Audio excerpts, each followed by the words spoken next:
അപ്പൊ 27 വർഷങ്ങൾക്ക് മുമ്പ് നടന്ന പൊക്രാൻ ആണവ പരീക്ഷണ ദിനത്തെയും പ്രതിരോധ മന്ത്രി ഓർത്തെടുത്തു. ഇന്ന് ദേശീയ സാങ്കേതിക ദിനമാണ്. 1998 ഈ ദിവസം അടൽ ബിഹാരി വാജ്പേയിയുടെ നേതൃത്വത്തിൽ നമ്മുടെ ശാസ്ത്രജ്ഞർ പൊക്രാനിൽ ആണവ പരീക്ഷണത്തിലൂടെ ലോകത്തിന് മുന്നിൽ ഇന്ത്യയുടെ ശക്തി കാണിച്ചു കൊടുത്തു.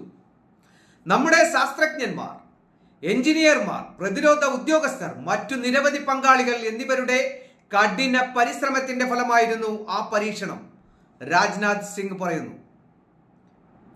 അപ്പോ വളരെ ബുദ്ധിപൂർവം തന്നെയാണ് രാജ്യത്തിന്റെ ആ ഒരു പ്രൗഢിയെ ലോക ജനങ്ങൾക്ക് കാണിച്ചു കൊടുക്കാൻ വേണ്ടി നരേന്ദ്രമോദി പല രാഷ്ട്രങ്ങളും സന്ദർശിച്ച് ആ രാഷ്ട്രത്തിന്റെ ടെക്നോളജിപരമായിട്ടുള്ള കാര്യങ്ങൾ കൃത്യമായിട്ട് നമ്മുടെ സൈനികർക്ക് പഠിപ്പിച്ചു കൊടുക്കാനും അതുപോലെ തന്നെ പരിശീലിപ്പിക്കാനും ആ ഒരു പല രാജ്യങ്ങൾ സന്ദർശിച്ചതിലൂടെ നമ്മുടെ ഇന്ത്യക്ക് വളരെയേറെ കരുത്തേറി എന്നുള്ളതാണ്.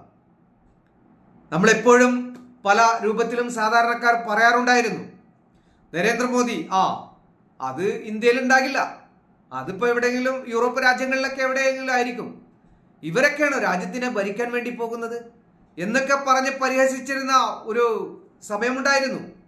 ഇന്ന് ആ വളരെ കഷ്ടപ്പെട്ട് പല രാജ്യങ്ങളും സന്ദർശിച്ച് ആ ഒരു ഐക്യം സൃഷ്ടിച്ചെടുത്തത് അത് കൃത്യമായ ആ ഒരു നിരീക്ഷണത്തിലൂടെ തന്നെയായിരുന്നു. നമ്മുടെ രാജ്യത്തിന്റെ ആ ഒരു വിജയത്തിന് വേണ്ടി ദീർഘവീക്ഷണത്തോടുകൂടി നരേന്ദ്രമോദി സർക്കാർ, നരേന്ദ്രമോദി എന്ന് പറയുന്ന ആ ഒരു മഹാൻ നമ്മുടെ രാജ്യത്തിന്റെ ആ ഒരു കെട്ടുറപ്പിന് വേണ്ടി രാവുമില്ല പകലുമില്ലാതെ കഷ്ടപ്പെട്ടിട്ടുണ്ടെങ്കിൽ അത് പണം തട്ടിയെടുക്കാൻ അല്ല എന്ന് നമുക്ക് ഈ അവസരങ്ങളിലൂടെ മനസ്സിലായി. പണം തട്ടിയെടുത്ത് മോദി സാഹിബിന് അവരുടെ ആ ഒരു വലിയ മൾട്ടി ലെവലിലുള്ള ആ ഒരു ജീവിതത്തെ നയിക്കാൻ വേണ്ടിയല്ല. നരേന്ദ്രമോദി സാഹിബിന് അവർക്ക് കിട്ടുന്ന ആ തുച്ഛമായ ശമ്പളം തന്നെ ധാരാളമാണ്. ആ ഒരു ശമ്പളത്തിൽ നിന്നും പല രൂപത്തിലും പല സാധാരണക്കാർക്കും അവരുടെ ആ ഒരു ഫണ്ടിൽ നിന്നുമൊക്കെ ആയിട്ട് നമ്മുടെ ഇന്ത്യയുടെ പല ഭാഗങ്ങളിലുള്ള ആളുകൾക്കും പല സേവനങ്ങളും ചെയ്യുന്നുണ്ട്. ആ വിഷയങ്ങളൊക്കെ നമുക്ക് പിന്നീട് പറയാം. അപ്പൊ ഇന്ത്യയുടെയും റഷ്യയുടെയും പ്രതിരോധ വിഭാഗങ്ങൾ സംയുക്തമായി രൂപീകരിച്ച ബ്രഹ്മോസ് എയ്റോസ്പേസിന്റെ ഏറ്റവും നൂതനമായ നെക്സ്റ്റ് ജനറേഷൻ ബ്രഹ്മോസ് മിസൈലുകളാണ് പുതിയ യൂണിറ്റിൽ വികസിപ്പിക്കുക. 290 മുതൽ 400 കിലോമീറ്റർ വരെ ദൂരപരിധിയും പരമാവധി 2.8 മാക് വേഗതയും പുതിയ ബ്രഹ്മോസ് NG മിസൈലുകൾക്കുണ്ടാകും എന്നുള്ളതാണ്. കരയിൽ നിന്നും കടലിൽ നിന്നും വായുവിൽ നിന്നും വിക്ഷേപിക്കാൻ കഴിയുന്ന ബ്രഹ്മോസ് മിസൈലുകളുടെ കരുത്തുറ്റ വകഭേദമായിരിക്കും ഇത്. അപ്പോൾ ഒന്ന് ആലോചിച്ചു നോക്കൂ. ഇതുവരെയും നമ്മൾ ബ്രഹ്മോസ് എന്ന് പറഞ്ഞിട്ടേ കേട്ടിട്ടുള്ളൂ. ഇപ്പൊ പാകിസ്ഥാന്റെ ആ ഒരു ഉള്ളിൽ നിന്നും ന്യൂസുകൾ വരുന്നുണ്ട്, ബ്രഹ്മോസ് പാകിസ്ഥാനിൽ ഉപയോഗിച്ചു എന്ന്. അതുപോലെ തന്നെ പാകിസ്ഥാൻ വിട്ടിരുന്ന ആ ഒരു മിസൈലുകളും യുദ്ധവിമാനങ്ങളും അതിവിദഗ്ധമായിട്ടാണ് നമ്മുടെ സൈന്യം തകർത്തെറിഞ്ഞത് എന്നുള്ളതാണ്. നമ്മുടെ രാജ്യത്തേക്ക് കടക്കാൻ പോലും അവസരം കൊടുത്തില്ല. അപ്പൊ അത്രയും പവർഫുള്ളാണ് അവരുടെ കാര്യങ്ങൾ. അപ്പൊ ഇന്ത്യ എന്ന് പറയുന്ന നമ്മുടെ രാജ്യത്തെ നമ്മളിലൂടെ തന്നെയാണ് കരുത്തേകാൻ കഴിയുക. ഇപ്പൊ കുറെ കാലമായിട്ട് നമ്മൾ പറയുന്ന ഒരു കാര്യമുണ്ടായിരുന്നു. നരേന്ദ്രമോദി സർക്കാർ വന്നതിന് ശേഷമാണ് GSTയുടെ പേരിൽ നമ്മുടെ കൈകളിൽ നിന്നും ഒരു സാധനം വാങ്ങിക്കുമ്പോൾ ആ സാധനത്തിൽ നിന്നും GST എന്നുള്ള ആ ഒരു നിലയിൽ നമ്മുടെ കൈകളിൽ നിന്നൊക്കെ പണം വാങ്ങുന്നത് അത് വലിയ കടന്ന കൈയായിപ്പോയി എന്നൊക്കെ പറയുന്ന ആളുകളുണ്ടായിരുന്നു. ഈ GSTയും അതുപോലെ തന്നെ മറ്റു രീതിയിലൂടെ നികുതി വകുപ്പിലൂടെയൊക്കെ പണം നമ്മുടെ രാജ്യം നമ്മളിൽ നിന്നും വാങ്ങിക്കുന്നുണ്ടെങ്കിൽ അത് നമ്മുടെ ജീവൻ രക്ഷിക്കാൻ വേണ്ടിയാണ് ആ പണം ഉപയോഗിച്ചത് എന്നുള്ളതിൽ യാതൊരുവിധ സംശയവുമില്ല. ആ ഒരു പണം നമ്മുടെ രാജ്യം നമ്മുടെ കൈകളിലൂടെ നമ്മൾ പോലും അറിയാതെ നമ്മുടെ കയ്യിൽ നിന്നും ആ ഒരു നികുതിയായിട്ടും GST ആയിട്ടും വാങ്ങിക്കുന്നുണ്ടെങ്കിൽ ഓരോ ഇന്ത്യൻ എന്നുള്ള നിലയിൽ എനിക്കും അഭിമാനമുണ്ട്. കാരണം ഞാനും GSTയും അതുപോലെ തന്നെ ITRും ഫയൽ ചെയ്തിട്ടുള്ള ആളാണ്.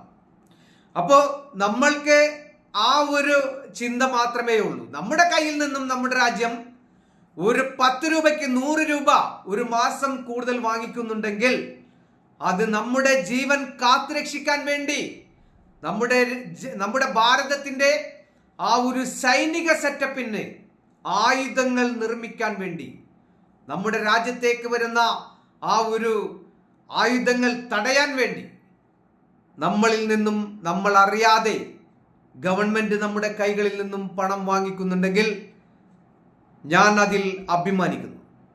കാരണം ഇന്ന് വളരെ വ്യത്യസ്തമായിട്ടുള്ള ഒരു സംഭവം ഉണ്ടായി. ഞാനൊരു പരസ്യം കണ്ടതാണ്. അപ്പോൾ സൈനിക ആ ഒരു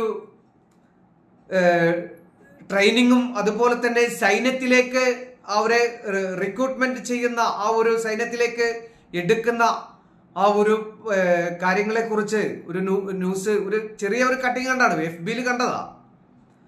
ഞാൻ ആ വൈഫിന് വിട്ടുകൊടുത്തു. വൈഫ് വിളിച്ച് കൃത്യമായിട്ട് കാര്യങ്ങൾ ചോദിച്ചു മനസ്സിലാക്കി ആ ഒരു സ്ഥലം എവിടെയാണെന്ന് കൃത്യമായിട്ട് ചോദിച്ചറിഞ്ഞു. ഇന്ന് ഞാനും വൈഫും അതുപോലെ തന്നെ എൻ്റെ 2 മക്കളും കൂടെ ആ ഒരു സൈനിക ആ ഒരു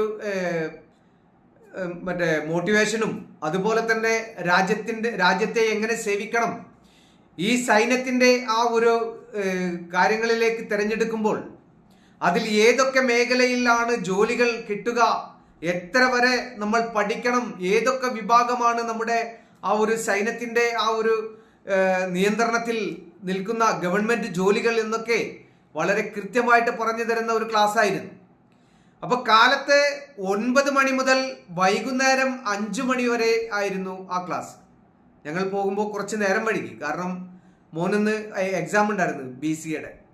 അപ്പോൾ ആ എക്സാം കഴിഞ്ഞ് അവന് തിരിച്ചു വരുന്ന സമയത്ത് 1:30 മണിയായി. അപ്പോൾ ചെറിയ മോനും മൂന്നാമത്തോനും കൂടെ ഈ ഒരു സൈനിക ആ ഒരു ട്രെയിനിങ് ക്ലാസ്സിലേക്ക് പോയി. അവിടെ 2 മക്കളെയും ഈ രാജ്യത്തെ സേവിക്കാൻ വേണ്ടി, ഈ രാജ്യത്തിന്റെ ആ ഒരു കാവൽക്കാരായി, നമ്മുടെ രാജ്യത്ത് ജീവിക്കുന്ന സാധാരണക്കാർക്ക് ഒരു അത്താണിയായി നിങ്ങളുടെ സേവനം നമ്മുടെ രാജ്യത്തിന് ആവശ്യമാണ് എന്ന് പറഞ്ഞപ്പോൾ മക്കൾ പറഞ്ഞു, ഞങ്ങളെ ആ ഒരു ട്രെയിനിങ് ക്ലാസ്സിലേക്ക് കൊണ്ടുപോകണം, ഞങ്ങൾക്ക് മിലിറ്ററി ആവാനാണ് താല്പര്യം.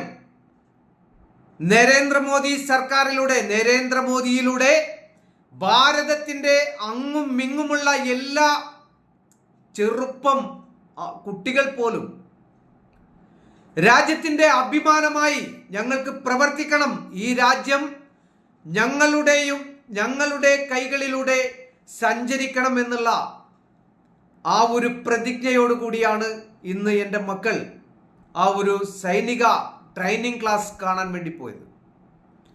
2 പേരും 188ഉം 189ഉം ആ ഒരു നമ്പറൊക്കെ വാങ്ങിച്ചാണ് അവർ പോയിട്ട് ആ ഒരു ക്ലാസ്സിൽ പങ്കെടുത്തത്. ഞാനും വൈഫും ഉണ്ടായിരുന്നു.